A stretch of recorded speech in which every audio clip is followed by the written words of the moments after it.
je suis venu entretenir les parents d'élèves de cette maison sur la problématique de l'éducation affective des adolescents.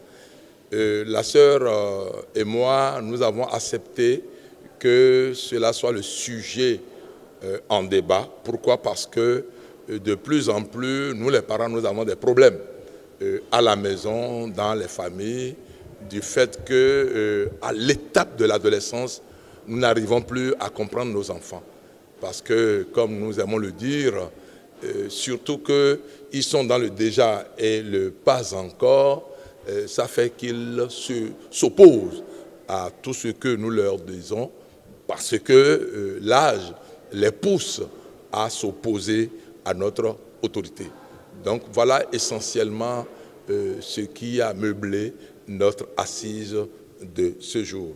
Vous avez vu, les parents avaient des préoccupations, surtout que dans les ménages, dans les foyers, dans les couples, ce n'est pas facile de vivre ce que nous appelons la complémentarité. Si le couple ne vit pas l'unité ontologique, ces jeunes adolescents profitent de nos divisions et font ce qu'ils veulent. Donc, il va falloir informer suffisamment sur cette tranche d'âge qu'est l'adolescence. Et l'adolescence, c'est vraiment l'âge de l'ambivalence, comme nous aimons le dire en psychologie. Pourquoi? Parce qu'ils sont, pour le moins qu'on puisse dire, dans le déjà, parce que biologiquement, structurellement, ils ont tout, mais ils oublient qu'ils n'ont pas encore acquis toute la maturité pour savoir poser des actes, pour avoir des comportements souhaitables.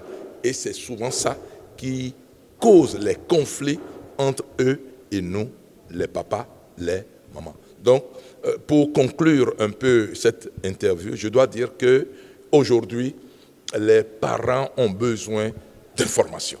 Il faut qu'on puisse les renforcer par rapport aux questions liées à l'éducation des enfants. Parce que le parent est dans une mission de transmission de valeurs. Et j'aime parler des valeurs structurantes, des valeurs humaines, des valeurs chrétiennes et que sais-je encore. Parce que tant que nous n'allons pas transmettre ces valeurs-là, nous ne pourrons pas espérer des enfants bien, des enfants dignes et qui honorent nos familles respectives. C'est un peu le résumé de l'essentiel qui a été partagé et suite à la communication, il y a eu des préoccupations exprimées et j'ai essayé quand même de donner quelques solutions thérapeutiques. Nous sommes très heureux de participer à cette conférence qui nous a beaucoup apporté et ce que je retiens de tout ce que le frère Alain Rouillon a partagé avec nous ce matin, c'est que l'éducation est un travail qui doit être fait à deux.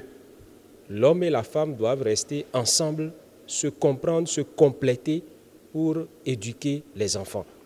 Et en plus de ça, le frère Alain il a dit et il a insisté que l'homme est dans le rôle de la structuration de l'être et la femme est dans le rôle de l'empathie. Voilà, donc nous allons ensemble, mon épouse et moi, communiquer encore, nous allons continuer cette réflexion pour mieux construire le modèle que nous pouvons utiliser pour mieux appréhender l'éducation de nos enfants, parce que nous avons déjà des adolescents et ceux qui s'apprêtent à entrer dans l'adolescence.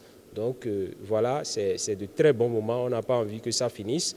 Le frère Alain a répondu à nos préoccupations et nous partons vraiment heureux